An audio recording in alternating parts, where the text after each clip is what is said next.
जिसने एक मुसलमान एमपी को अनाप शनाप बका पार्लियामेंट में मेरे सामने भी खड़ा हुआ था। मैंने कहा बैठ जा, मेरी जबान का मुकाबला नहीं कर सकता।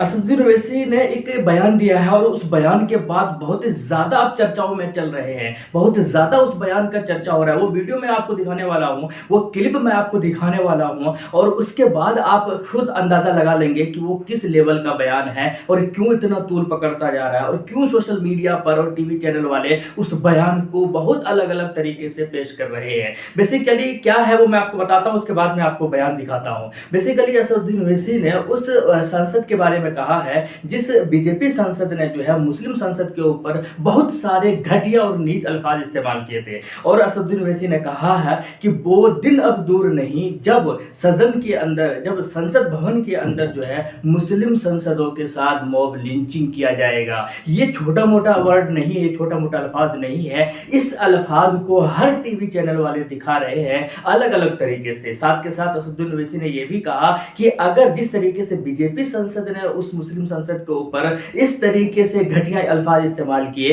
अगर ऐसा ही कोई मुस्लिम संसद नरेंद्र मोदी या भारत के प्रधानमंत्री के ऊपर इस तरीके के अल्फाज इस्तेमाल करते तो फिर क्या होता? तो शायद उनके घर जला दिए जाते, तो शायद उनके ऊपर देशद्रोह का मुकदमा दायर कर दिया जाता। आइए क्या कहा है उसके बाद सुन लेते हैं और उसके बाद फिर हम लोग बात करते हैं। याद रखो मेरी इस बात को, एक दिन आएगा जब भारत की पार्लियामेंट में किसी मुसलमान का मॉब लिंचिंग हो जाएगा। वो दिन दूर नहीं है, अब वो दिन दूर नहीं है। मगर आज देश की पार्लियामेंट में गाली दी जा रही है और बीजेपी सिर्फ उसको नोटिस देती है, लव लेटर देती है। मैं पूछना चाहता हूं देश के प्रधानमंत्री, अगर यही बात कोई आपके बारे में करता तो क्या होता आज इस देश में? बोलो वजीर आजम, अगर कोई ये अनाप शनाप गंदगी आपके बारे में कोई बोल देता तो क्या करते आप? आपकी पार्टी के लोग बन मनाते, बोलने वाले के घर को जला देते। खामोशी इसलिए है क्योंकि गाली मुसलमान को दी जा रही है। सन्नाटा इसलिए है क्योंकि मुसलमान मर रहा है। आपने पूरा क्लिप देखा और आपको समझ में भी आ गया कि एग्जैक्ट कहना क्या चाह रहे हैं। ये आदमी जो है, ये आदमी हर किसी के लिए आवाज उठा देता है। दानिश अली साहब से कोई लेना देना नहीं है असदुद्दीन ओवैसी का, इनके पार्टी से भी नहीं है और ना ही कभी इनकी दोस्ती यारी रही है। लेकिन ये बसपा से ताल्लुक रखते हैं, बसपा पार्टी से बिलोंग करते हैं वो दानिश साहब। लेकिन आवाज इनके लिए कौन उठा रहे हैं? असदुद्दीन ओवैसी साहब। इनके समर्थन में खुलकर कौन बोल रहे हैं? तो ये साहब बोल रहे हैं। ये पहला आदमी नहीं है जिसके लिए असदुद्दीन ओवैसी ऐसे आवाज उठा रहे हैं। चाहे आजम खान की बात कर लो, अब्दुल्ला आजम की बात कर लो, अतीक अहमद की बात कर लो, मुख्तार अंसारी की बात कर लो, अतीक अहमद जो बिहार के जो शहाबुद्दीन है उनकी बात कर लो। ये सारे बड़े बड़े नेताओं के बारे में जब जब इनके ऊपर जुल्म हुआ है तब तब ये साहब जो है अपनी जबान को खोला है और ऐसे वैसे नहीं खोला, सामने वालों को झकझोर कर रख दिया है।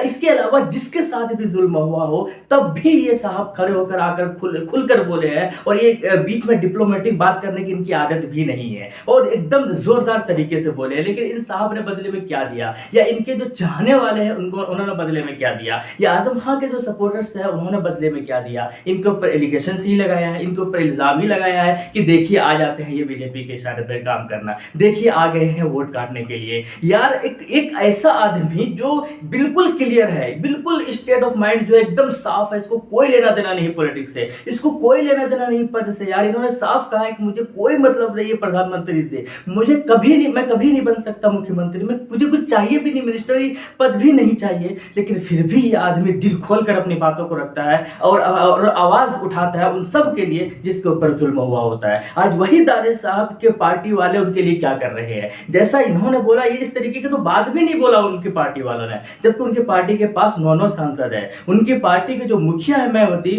वो कई बार जो मुख्यमंत्री रह चुकी है उत्तर प्रदेश के। लेकिन क्या कहा? विपक्ष दल वाले उनके लिए क्या किया। हालांकि कुछ जगहों पर कुछ लोग जो है जरूर आवाज उठा रहे हैं, मौलाना अरशद मदनी साहब आवाज उठा रहे हैं, इसी तरीके से और भी बहुत सारे लोग आवाज उठा रहे हैं, लेकिन क्या असदुद्दीन ओवैसी की तरह कभी खुलकर बोला?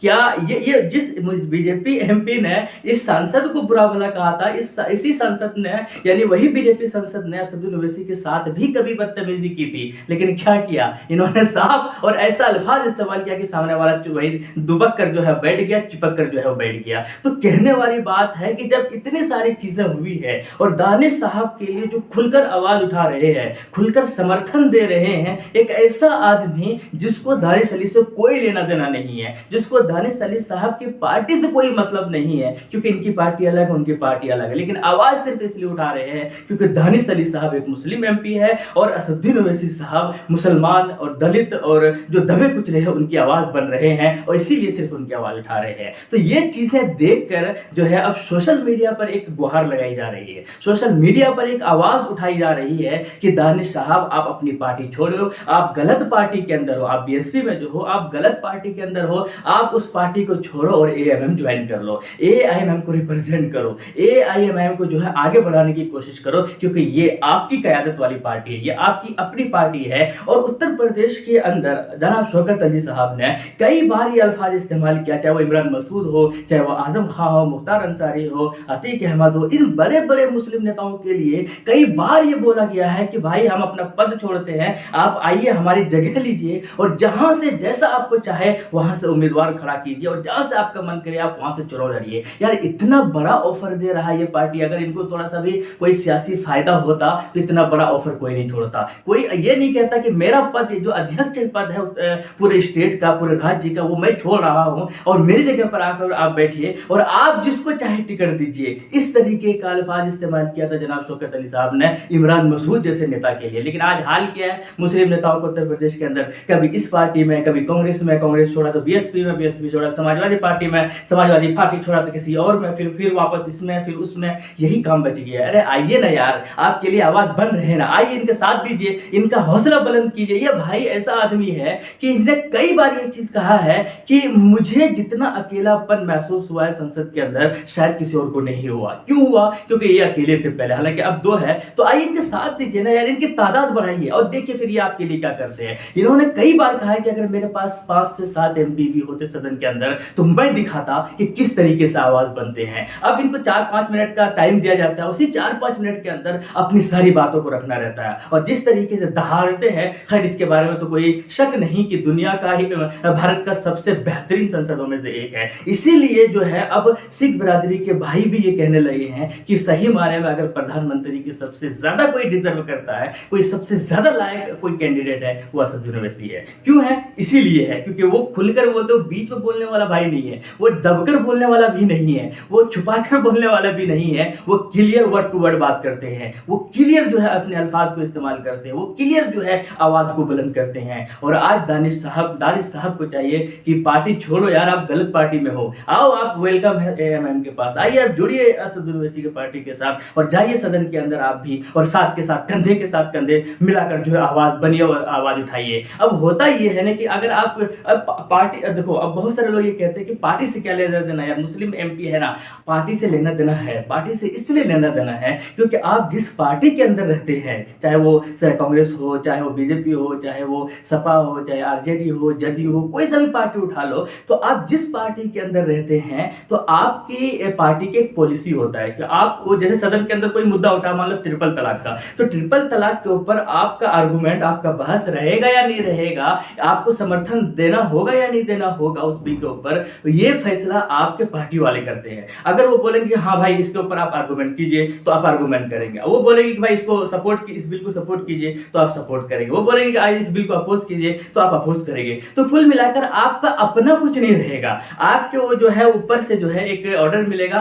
और उसी को फॉलो करना पड़ेगा। और ये चीजें जो है खुद मौलाना इसरारुल हक साहब ने अपनी जबान से बयान किया था, जो बिहार किशनगंज के एमपी थे। खैर ये चीजें हैं। अब क्या इसके बाद जो है जो लोग ट्विटर पर हो, चाहे लोग जो सोशल मीडिया पर हो, जो आवाज उठा रहे हैं दानिश साहब आप गलत पार्टी में हो, आपका फुल समर्थन दे रहे हैं असदुद्दीन ओवैसी साहब, जबकि आपका कोई लेना देना नहीं है। इसलिए अब तो उस पार्टी को छोड़िए, त्यागिए उस पार्टी को, आइए ज्वाइन कीजिए एमएम पार्टी को और आवाज बनिए अपनी, आवाज बनिए अपने मुसलमान भाइयों की, आवाज बनिए जो है गरीबों कुचलों की, और हुकूक और हक की बात कीजिए और सीना तान कर जो है सदन के अंदर बात करना सीखिए, और वो सीखिए बैरिस्टर असदुद्दीन ओवैसी साहब। आपकी क्या राय है कमेंट बॉक्स में बताइएगा जरूर। मिलते हैं नेक्स्ट वीडियो में। थैंक यू, जय हिंद।